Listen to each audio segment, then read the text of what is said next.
welcome to Mindful Children. My name is Scarlett. I'm an early childhood educator. I've been working with children and studying childhood for over 10 years now. So if you have children in your personal life or professional life, then this is the place to be because I love sharing knowledge. Today we're going to talk about emotions. So stick around to hear how we can help children regulate their emotions. And this is a big part of learning mindfulness. So let's jump right in. Children face the same emotions that adults feel. So as you can imagine, just as it is difficult for an adult to go through fear, sadness, or feel a lot of excitement, children feel that too. But oftentimes, children don't have enough life experience or the tools yet to express those emotions, to self-regulate through those emotions, and to identify those emotions. So that's what we're going to be talking about today. How can we help children gain those lifelong tools? Today I'm going to give you 3 strategies, and these are some of the ways that we can help children with identifying, expressing, and regulating emotions.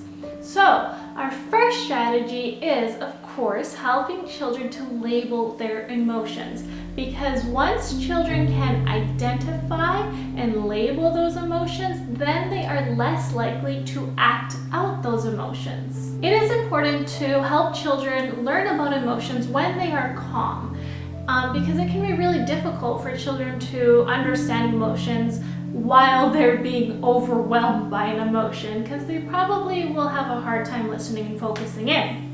So including discussions about the different emotions at a calm, peaceful time is ideal, such as morning circle times, or even it can be a casual conversation during meal times. But including things like books that are about emotions, and books that talk about colors associated with emotions, or bringing in props to talk about emotions during circle time is a great way for children to start to develop that language. Now, another great way to start talking about emotions is just by being authentic yourself. Children really will pick up on when adults are being authentic and not, whether they realize it or not, but they can feel that. And so when you are honest about what you're going through and what you're feeling in a professional way, of course, if you're working in the field, or whatever type of relationship you want to build in your household if you have children in your personal life, but we can be authentic with children, and that really gives them real life experiences as to what these emotions mean and look like. For example, it can be something simple like telling a child, I feel really frustrated today because I forgot my water bottle. I had it ready and filled, and I think I left it on my counter, and that's so frustrating because now I don't know what I'm going to use all day. And even though it's something silly and little, I know that a lot of adults want to appear perfect for children, right? Like, we never forget anything because we want children not to forget things. But forgetting things is part of life, and feeling emotions like feeling frustrated is part of life as well. Not just for children, it's for adults. So when we are authentic with expressing what we are feeling, then children will get to learn what frustration looks like, what can lead to frustration, what can lead to sadness and what that looks like, or what can lead to being really, really excited. So being authentic, just as we want to be authentic and express ourselves, we can help children with that process as well. So we can guide children in trying to understand what they're feeling by you yourself trying to understand what they're feeling without any assumptions. So for example, let's say you notice that a child starts to cry as soon as their dad leaves.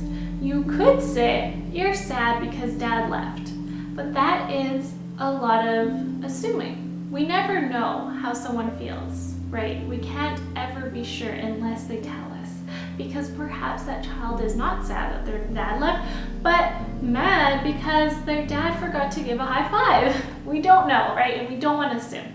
But we can work with children to understand what is going on. So we can say, I noticed your dad left and you have some tears. What's going on? And if the child is able to use language, depending on where they are developmentally, then you can start exploring and say, oh yeah, it can be pretty sad to say goodbye, hey?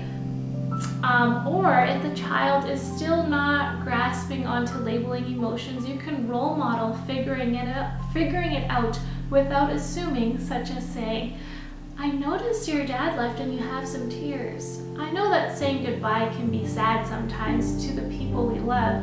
Is that what's going on? Or you can say, it's pretty sad saying goodbye, hey? And just by leaving it open with questions, they can then respond, yes, it is sad, or yes, I am feeling sad, or no, it's not that I'm sad, it's something else. So then you're getting them to explore with you and understand what emotions are, and you're also using your objective language.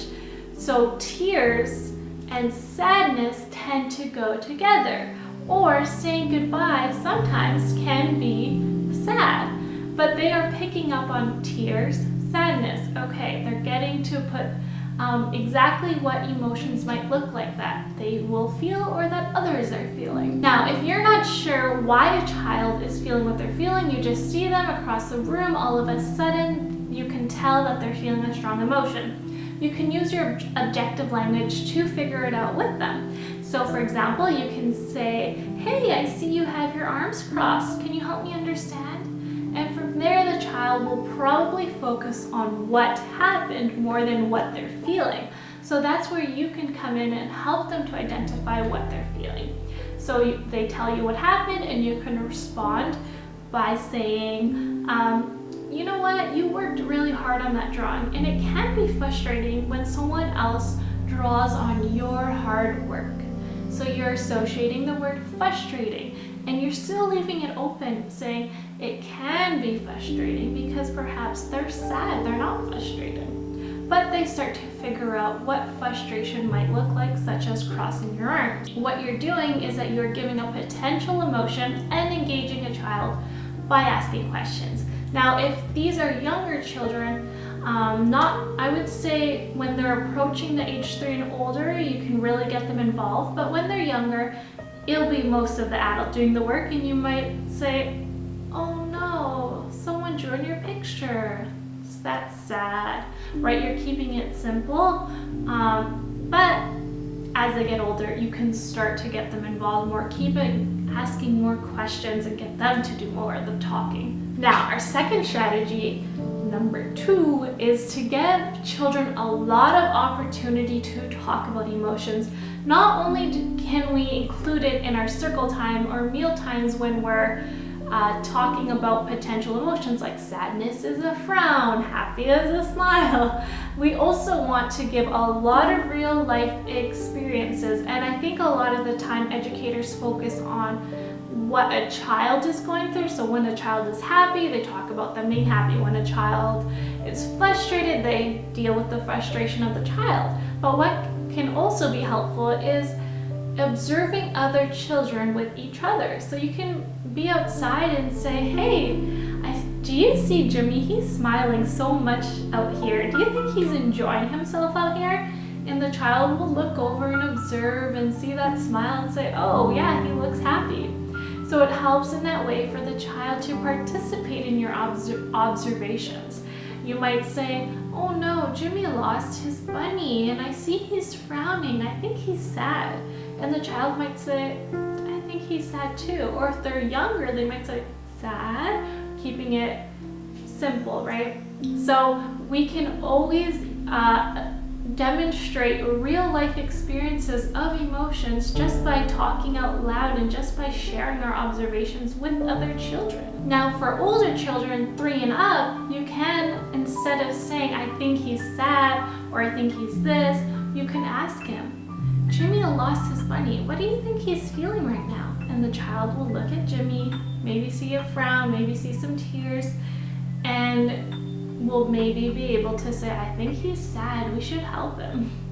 So that is how we can encourage children to identify emotions on their own. Now, providing prompts that children can actually use when they're feeling a strong emotion is really important too, and as well as techniques. So sometimes when a child is already in inside of an emotion so much that they're just not ready to talk about what happened. They're not ready for your guidance of figuring out what the emotion is. They're not ready for that. Before they can talk, before they can really hear you out, they need to first regulate themselves. And this is where we can come in to provide props and techniques.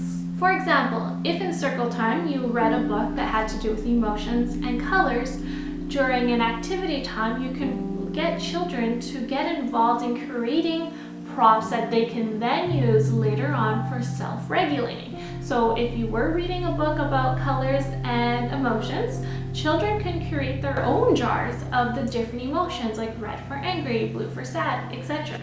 And then when they need to self-regulate, they can go to a safe, designated place that the whole classroom respects and use those jars that they worked on themselves to identify emotions, what they're feeling, what they want to feel.